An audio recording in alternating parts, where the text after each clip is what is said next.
Hi there guys, I'm Nikhil from GreedyTech, and in this video I'll be showing you all the best features of Realme C1. Now I've already made a dedicated video on the tips and tricks section, and I have talked about many things which I won't be covering in this video. So definitely check out that video, link will be in the description. Now with all that said, the first best feature about this phone would be the display. On the front it sports a 6.2-inch HD Plus display with the display notch with the new 19:9 aspect ratio. It has 88.8% screen to body ratio and it's protected by a 2.5D curved Corning Gorilla Glass 3. Now in terms of picture quality, it's pretty good, sunlight eligibility is great, viewing angles are also good, and this phone at the time of its launch was the cheapest phone in the Indian market to come with the display notch. On the rear, this phone sports a 13-megapixel primary camera with f2.2 aperture, followed by a 2-megapixel secondary camera for depth sensing, that's to take portrait shots, and on the front it is a 5-megapixel camera with f2.2 aperture with 1.12 micron pixel size. Now the rear cameras on this phone are particularly better than the front-facing cameras. Now they are not the best cameras in the price segment, but they are okay considering other features this phone has to offer.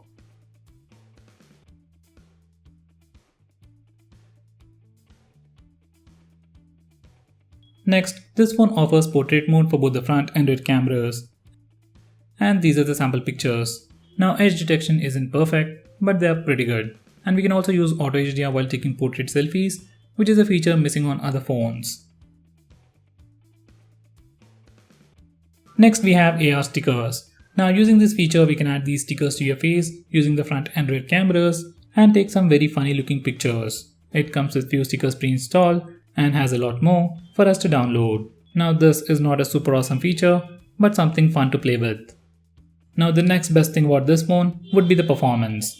This phone sports a Snapdragon 450 processor with Adreno 506 GPU built using the 14nm architecture. So it's not just powerful, it's also very power efficient, just like the Snapdragon 625. This is currently the cheapest phone to sport a Snapdragon 450 processor at this price, and also the most powerful phone in this price segment, especially when it comes to GPU performance. These are the Antutu and benchmark scores. Now because of the HD screen and Adreno 506 GPU, gaming performance of this phone is better than other phones in the same price segment. Now the next best feature about this phone would be the battery life. This phone packs a massive 4230 mAh battery, and as I've said earlier, the processor used on this phone is also very power efficient, so battery life on this phone would be great. For a normal user, it can last you almost 2 days, and even if you're a heavy user, it can definitely last you more than a day. Now the next best feature on this phone would be super fast face unlock feature. This phone uses just the front facing camera to unlock your phone very quickly. Now in good lighting conditions, most of the time I couldn't even see the lock screen. It was simply that fast. In low lighting conditions or complete darkness, it still works, but it is kinda slow. Like it takes like 2 to 4 seconds, which is still better than the competition. Now you can also prevent the phone from unlocking if your eyes are closed, just in case if you have any security concerns. Next, it even has support for dual 4G and dual VOLTE. Now this is like a new trend these days, like people want to use 2 Geo SIMs on their phone or use 2 SIMs with 4G at the same time on their phone. And this phone even supports that. By the way, this phone also supports native video calling, so you can make and receive video calls without installing any third-party application. Anyway, going on next, we have navigation gestures. Now these are the navigation keys, and like any other Android phone, we have the back, home and recent apps button. Now on this phone we can replace it with navigation gestures just like the iPhone 10. Just select navigation keys and then select swipe up gesture navigation, and you have all these options to choose from. My favorite one would be the first one, that is you can swipe on the left or right corners to go back, swipe from the center to go home, swipe and hold for recent apps. We also have other gestures, but I think this is the best one. These navigation gestures just gives us a more immersive experience. Next we have assistive ball. Now just in case if these navigation gestures are not really your thing but still want an immersive experience, you can enable assistive ball. Once you do that, you'll see this ball floating around and you can do several things with it. Now first we need to select the operation mode, whether you want to go with the gestures or the tap. I'll go with the gestures. Now I can do a tap to go back, double tap for multitasking, and touch and hold to go home. This is simply another way to interact with your phone, and once again just gives you a much more immersive experience. Next we have full screen multitasking. Now whenever you're using your phone in a landscape mode, whether it's watching a video or playing a game, you can swipe from the top at the notch and you'll see extra options. On the left side we have the quick functions, and on the right side we have quick applications. Now from quick actions we can take a screenshot, block all the notifications, especially all that floating notifications and notification sounds, and finally we can also record the screen. On the right side, we have quick applications where we can use applications like Messages, WhatsApp or WeChat. When you open them, they open in a floating window and you can do some multitasking in this way. Now this is something extra you can do with the extra space near the notch. As far as I know, Oppo is the only brand out there using this extra space to do things like this. Next we have some screen off gestures like double tap to wake, draw a no to open the camera application, we can draw a V to toggle the torch, we can draw characters like greater than, less than for music controls, and finally we can add custom gestures like you can draw a W to open WhatsApp, M for phone dialer maybe, and use other gestures from here. Next we have some smart call features where your phone automatically answers the call when you place your phone near your ear, switch on the speaker when you move your phone away from your face, and finally mute the incoming calls if you flip the phone. These are definitely handy and you should definitely try them out. Next we have rise to turn on the screen. Now once you enable this toggle, when your phone is sitting idly on a table or a desk, simply pick it up to wake up the display. You should be seeing the lock screen, but if you have enabled face unlock, then it will instantly unlock your phone. So most of the time, when you pick up your phone from the table, it will wake up, scan your face and unlock the phone all in less than a second. I was really surprised. Many times I was just trying to reach my phone, I picked it up and it unlocked the phone. It was kinda annoying, but also surprising to see how fast face unlock works. Next we have multi-touch prevention mode, which is nothing but a complicated name for pocket mode. Once you enable this feature, your phone will not respond to multiple touches when it's in your pocket, and that's all it does. Next we have game acceleration. Now just like the name says, it helps you play games in a better way. Once you enable this feature, while you're playing games, your phone will divert all resources to improve your gaming experience.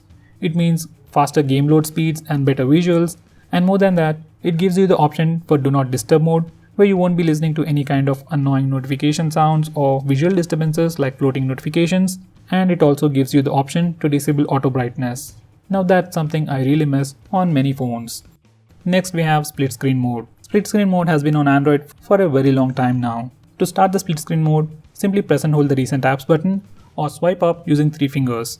The current application will open in split screen mode and you can choose a second application from the list below.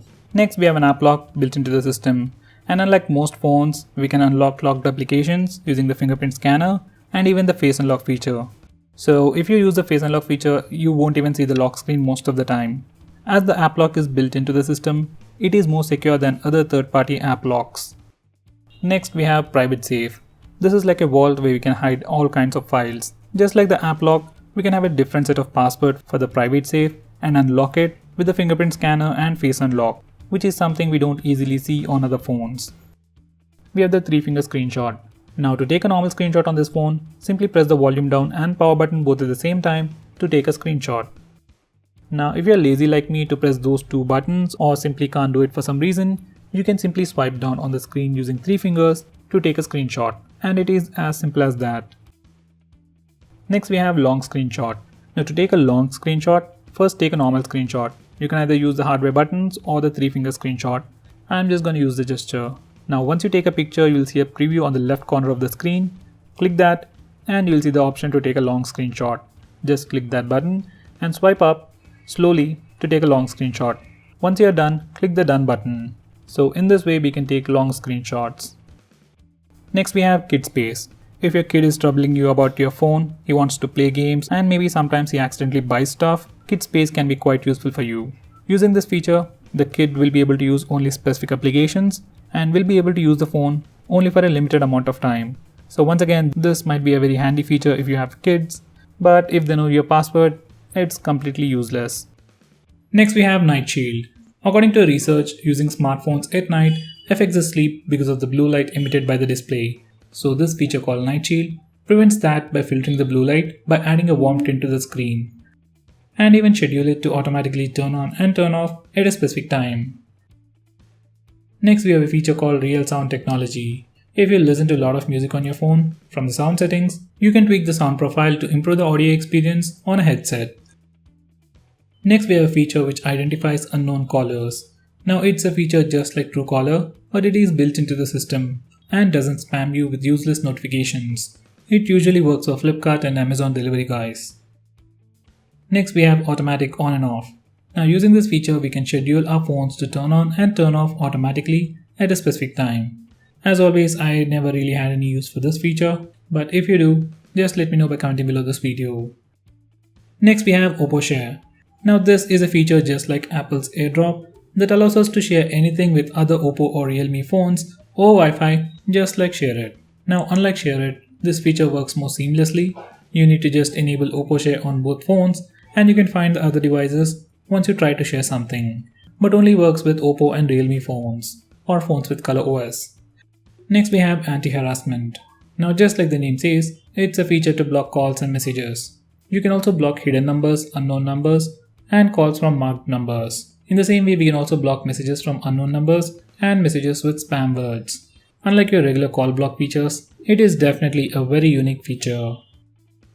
So guys, those were all the best features of the Realme C1. If I missed out on anything important, do let me know by commenting below this video, and definitely check out my video on the tips and tricks. Link will be in the description. Now if you're planning to buy this phone, use the link in the description. It always helps the channel, and if you want me to make any specific video, tweet out to us with the hashtag AskGreedyTech on Twitter and I'll try to make it as soon as possible. I'm Nikhil from GreedyTech signing off. Have a nice day.